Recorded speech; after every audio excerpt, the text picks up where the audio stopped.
지난주 묵상 말씀인 민수기 26장에 두 번째 인구 조사 이후 대상이 달라졌습니다.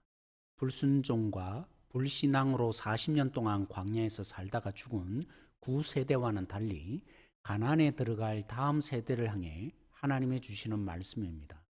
이런 상황을 염두에 두고 지난 월요일, 화요일 절기에 대한 명령을 함께 살펴보고자 합니다. 한눈에 들어오도록 월요일 본문을 표로 만들면 좌측과 같습니다.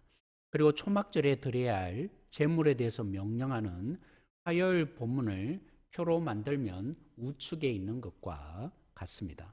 우선 공통된 명령은 성회로 모이며 아무 노동도 하지 말라라는 것입니다. 가나안에 들어가게 되면 이제 그들이 먹던 만나가 그치게 됩니다. 40년 전 애굽에서 나온 지 2달 반 만에 양식이 떨어지자 그들은 차라리 애굽으로 돌아가자 했습니다. 그런 그들에게 하나님은 만나를 내려주시며 40년 내내 체육 교육을 시켰습니다. 이에 대한 해설이 신명기 8장 3절에 나옵니다. 그들은 배고픈 삶의 상황 때문에 하나님을 의지하는 데 실패했습니다. 애굽에서 노예 생활하는 내내 배운 것은 일한 것에 대한 대가로 먹고 사는 삶입니다. 그래서 하나님은 40년 내내 일하지 않고 거두는 만나를 통해 그들이 하나님으로 인해서 사는 존재라는 것을, 또 그럴 때 하나님의 생명을 누리며 복덩어리가 된다는 것을 배우게 하셨습니다. 씨를 뿌리고 농사를 가꾸는 가나안 땅에 들어가서 이제 일을 하다 보면 오해가 일어납니다. 일을 많이 함으로 우리 생존이 유지되는 것이라고 말입니다. 그래서 일을 중단하고 하루를 하나님께 예배하는 안식일을 명령하셨고, 절기 때마다 일을 중단하고 하나님을 예배하면서 하나님으로 인해서 사는 존재가 인간이며 하나님이 먹이시고 입히시고 책임지는 존재임을 망각하지 않게 해줍니다. 절기에 대한 언급이 레위기에도 있습니다. 레위기는 주로 절기의 의도에 초점을 두어 설명합니다. 예를 들면 레위기는 장막절은 초막을 짓고 일주일을 거하면서 40년 광야의 삶을 기억하는 데 초점이 있다고 말씀하십니다. 반면 민수기는 8일 동안 드려야 될 제물에 대해서 상세히 묘사합니다. 그러니까 하나님께서 반드시 그들을 가나안 땅에 들어가게 합니다.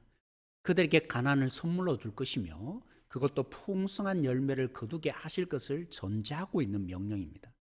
그래서 신실하신 하나님을 묵상케 하는 절기이죠. 이제 예수님 안에서 절기의 의미를 다뤄보려고 합니다. 유월절. 예수님은 유월절 어린 양으로 십자가에 매달리셨습니다. 하나님은 우리의 죄에 대한 진노를 예수님께 퍼부으셨습니다. 피 흘려 예수님을 통해 하나님은 새롭게 약속하셨습니다. 하나님의 자녀된 우리를 끝까지 하나님 손에서 놓치지 않습니다. 처음 익은 곡식을 하나님께 바치는 77절은 부활의 첫 열매 되신 예수님에 의해서 완성되었습니다.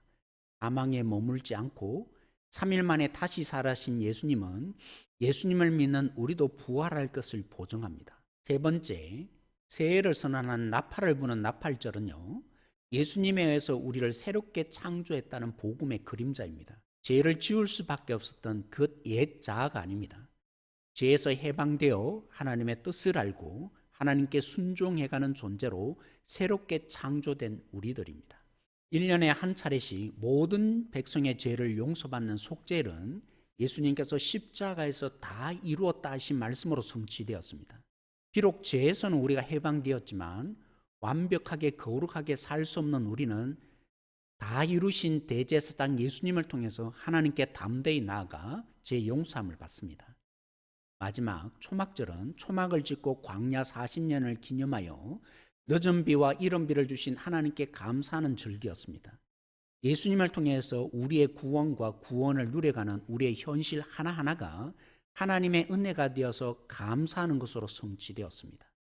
애국 같은 죄에서 탈출한 것도 하나님의 은혜이며 하나님을 신뢰하지 못해 목마른 광야와 같은 삶에서도 멸망하지 않고 궁극적인 가나안 하나님 나라에 들어갈 수 있는 것도 하나님의 은혜입니다. 곡식을 거두어 저장하듯이 예수님이 다시 오셔서 하나님의 열매로 우리를 하나님 나라에 저장하게 될 것입니다. 구원의 전 과정이 하나님의 은혜입니다. 사랑하는 성도 여러분, 왜 예수님 하는 줄 아시겠습니까? 예수님이 왜 전부인지 아시겠습니까? 예수님을 소유하고 있는 그릇이 되어지길 소망합니다. 요한복음 14장 6절 말씀 읽는 것으로 마무리하겠습니다. 예수께서 이르시되 내가 곧 길이요 진리요 생명이니 나로 말미암지 않고는 아버지께로 올 자가 없느니라. 아멘. 한 주간도 주님의 사랑 안에 거하세요. 복음의 능력을 누려가는 성도들 되세요.